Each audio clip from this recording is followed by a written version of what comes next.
Hello guys, welcome to my channel. Today we going to see top 5 interesting tech. Before that, subscribe and press like button for more videos. More than 128 million iOS users were allegedly affected by Xcodeghost Malware, which firstly surfaced in 2015. Responsible for injecting malware into several iPhone and iPad apps. They were subsequently uploaded to the App Store. Internal Apple email have revealed during the Epic Game vs. Apple trial that 100 million customers have downloaded more than 2,500 apps infected by malware that come from fake copy of Xcode. In total, these 2,500 infected apps have been downloaded more than 203 million times in the App Store, reports Motherboard. According to internal app email, about 18 million affected users were based in the US. Several developers downloaded the infected Xcode because Apple's servers were slowed down, so they looked for alternative download links, the report said. Even popular apps like Angry Birds 2 were affected. As soon as the malware was identified, Apple asked developers to immediately recompile their apps with the genuine version of Xcode, it added. Following this incident, Apple has reinforced both the security of the Xcode installation process and the malware scanning when submitting apps to the App Store.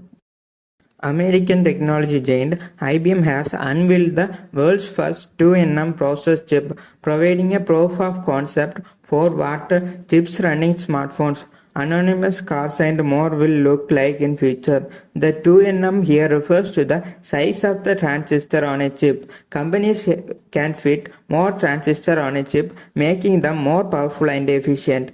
Essentially, companies can make smaller chips which consume less power for a given performance level or vice versa. The new 2nm chip, according to a response the company gave to Anantech, holding 333 million transistors per square millimeter, so a chip the size of a fingernail can hold as many as 50 billion transistors. In comparison, the 5nm chips made by Taiwan Semiconductor Company, which run on most smartphones today, have approximately 171 million transistors per square millimeter. According to the IBM, a 2nm chips will quadruple battery life on smartphones, requires users to charge their phones every 4 days. They will also reduce the carbon footprint of data centers by reducing the number of chips required to run servers. In addition, the laptops will become faster as will object detection in anonymous cars. An iPhone 6 unit reportedly exploded and caused injuries to a US-based man, Robert Franklin of Hopkins County in Texas has filed a class action lawsuit against the iPhone maker seeking damage in excess $75,000.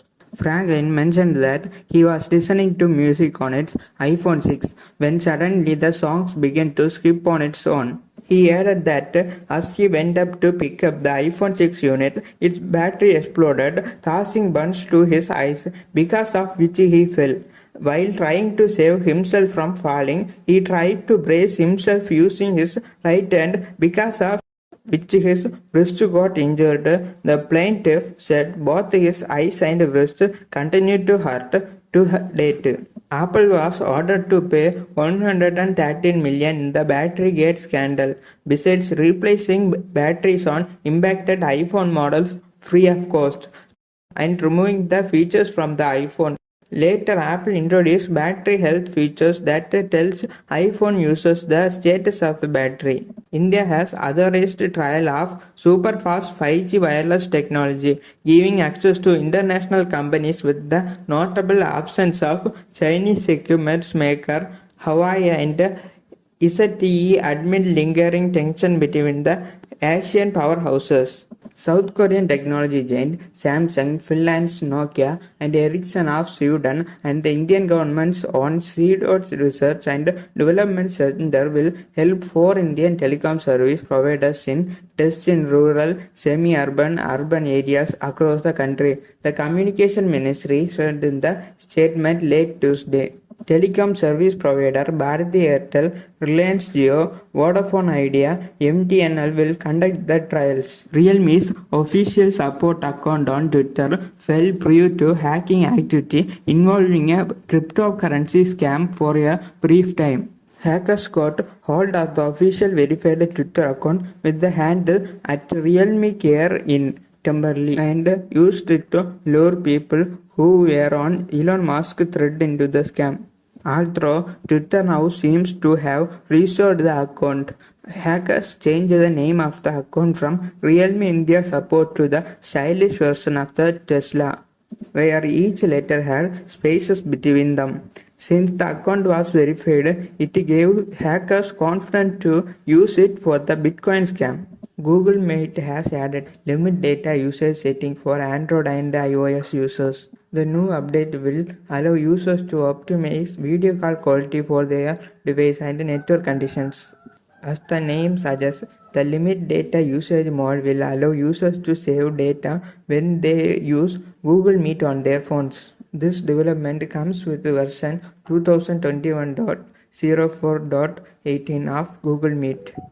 The limit data usage mode enables users to minimize cellular data usage, maximize battery life, and free up the device memory for other tasks.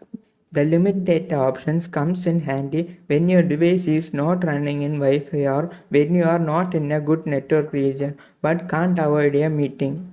The new Google Meet update is rolling out today and will be fully available in the coming weeks. It is available to all Google Workspace customers as well as G Suite Basic and Business customers. Google has announced that two-factor authentication will be enabled by default for some users' accounts soon. This new addition is to protect users from online security threats irrespective of how secure or complex their password might be. Google has explained in the blog that two-factor authentication is one of the best ways users can protect their accounts, save it from password breaches. So even if you have very strong password, it is good idea to keep two-factor authentication turned on whenever possible.